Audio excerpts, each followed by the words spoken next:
Hello students, welcome to my YouTube channel Maths Developer. This is me Pooja Chaudhary, your maths teacher. Now we will start class 10 chapter 1 real numbers exercise 1.4 introduction and theorem 1.7. Let x is equals to p upon q where p and q are co-primes. यहाँ पे आपने x को क्या late किया है कि वो किस फॉर्म में है, p अपॉन q की फॉर्म में है and B are rational number, यानी कि जब p अपॉन q की फॉर्म में है तो आपके ये x क्या हो जाएगा, रेशनल नंबर हो जाएगा. Such that the prime factorisation of q is not of the form 2 की पावर n इंटू 5 की पावर m. आपको यहाँ पे जैसे ये q है तो इसके प्राइम फैक्टर्स जो होंगे वो आपके 2 की पावर n इंटू 5 की पावर m में नहीं होने चाहिए. Okay, where n m are non negative integers. यहाँ पे आपके n और m क्या है, नॉन नेगेटिव इंटीजर्स हैं, यानी कि पॉजिटिव इंटीजर्स हैं, like 1 2 3 4. Then x has a decimal expansion which is non terminating, repeating या फिर रिकरिंग. यानी कि आपका जो x है उसके डेसिमल एक्सपेंशन क्या होंगे, फिर वो नॉन टर्मिनेटिंग होंगे, नॉन टर्मिनेटिंग रिपीटिंग या फिर उन्हें नॉन टर्मिनेटिंग रिकरिंग भी बोल सकते हैं. Okay, let's prove it.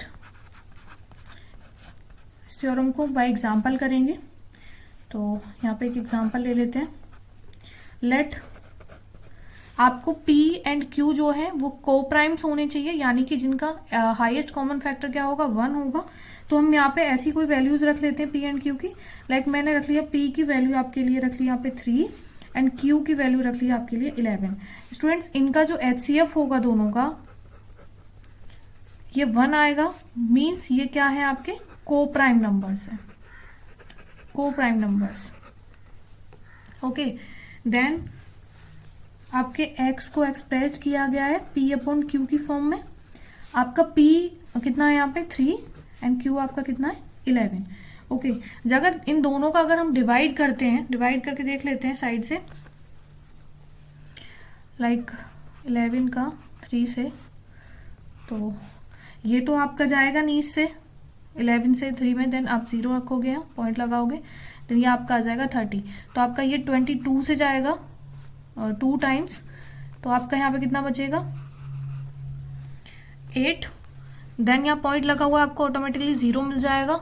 Then आप यहाँ 80 में नहीं जाएगा लेकिन 77 में जाएगा 7 टाइम्स. ओके, देन अगेन आपका यहाँ पे क्या बचेगा 3. पॉइंट की वजह से 0 लगा सकते हो, 0 मिल जाएगा. देन आपका अगेन 22 में जाएगा कितने टाइम्स, 2 टाइम्स. देन आपका यहाँ फिर से वही रिपीट हो रहा है कि 8 बचा, देन आपने 0 लगाया, आपका फिर 77 में जाएगा. तो इस तरीके से डिवाइड चलता जाएगा और यहाँ पे भी आपका ये 27 आ गया.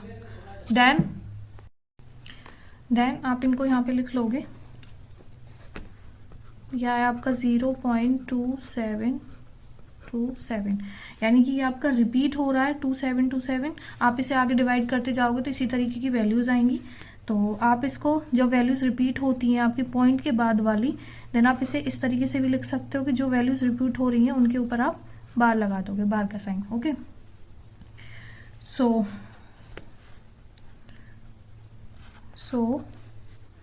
x जिसको एक्सप्रेस किया गया in the form of p upon q, इसे लिखा गया 3 upon 11 is has a decimal expansion which is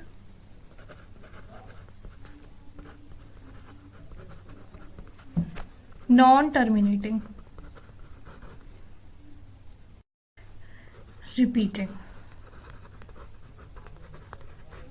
okay, आपका ये डेसिमल एक्सपेंशन जो है वो नॉन टर्मिनेटिंग रिपीटिंग क्यों होगा, क्योंकि आपका जो q है वो 2 की पावर n इंटू 5 की पावर m में एक्सप्रेस्ड नहीं है, यानी कि इस फॉर्म में नहीं है q जो है आपका. तो आपका ये क्या हो जाएगा, नॉन टर्मिनेटिंग रिपीटिंग हो जाएगा. ओके, सो ये आपका फर्स्ट एग्जांपल मान लेते हैं, इसे एक एग्जांपल से और समझ लेते हैं. Now the second example. यहाँ पे आप लेट कर लो p की वैल्यू कुछ भी, लाइक मैंने यहाँ पे p की वैल्यू मान ली है 1 एंड q की वैल्यू ले लेते हैं 3। ओके, तो यहाँ पे देखा जाए तो ये दोनों ही को प्राइम नंबर्स हैं, इनका HCF क्या होगा 1 होगा, यानी कि ये दोनों क्या है को प्राइम नंबर्स हैं। ओके,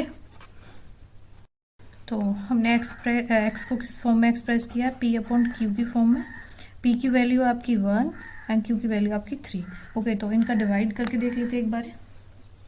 तो 3 से 1 में डिवाइड कीजिए, ये होगा आपका 0 पॉइंट, यहाँ लग जाएगा पॉइंट, यहाँ 0, तो 9 में जाएगा आपका 3 टाइम्स, यहाँ बचेगा आपका 1, यहाँ पॉइंट लगा हुआ 0 मिल जाएगा, देन अगेन 9 में जाएगा 3 टाइम्स, देन 1 बचेगा, देन आपका 0 मिल जाएगा, देन फिर 9 में जाएगा 3 टाइम्स।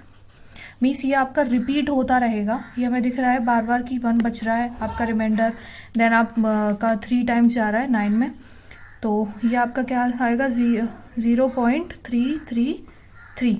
ओके, तो आपकी वैल्यूज रिपीट हो रही हैं, यानी कि जो वैल्यू रिपीट हो रही है उसके लिए आप क्या करोगे, बार लगा दोगे 0.3 बार।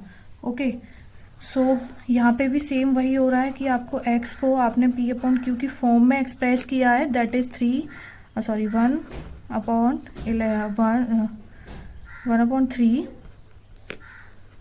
this is 1/3 has a decimal expansion which is non-terminating repeating। जो क्या है आपका नॉन टर्मिनेटिंग रिपीटिंग है। आप चाहें तो इसके पीछे जो रीज़न है वो भी आप लिख सकते हैं, like because Q is not in the form of 2 की पावर n इंटू 5 की पावर m। ओके, तो आपका नॉन टर्मिनेटिंग रिपीटिंग कब होगा, डेसिमल एक्सपेंशन तब होगा जब आपका Q जो है 2 की पावर n इंटू 5 की पावर m की फॉर्म में नहीं होगा। तो आपको ये स्टूडेंट समझ में आया होगा फ्रॉम दी थ्योरम 1.5, 1.6 एंड 1.7 की आपके terminating and non terminating decimal expansions कौन से होते हैं। ओके, सो स्टूडेंट्स ये थी theorem 1.7 in the introduction of exercise 1.4। If you like my video, please subscribe my YouTube channel and press on the bell icon to get daily updates. Thank you.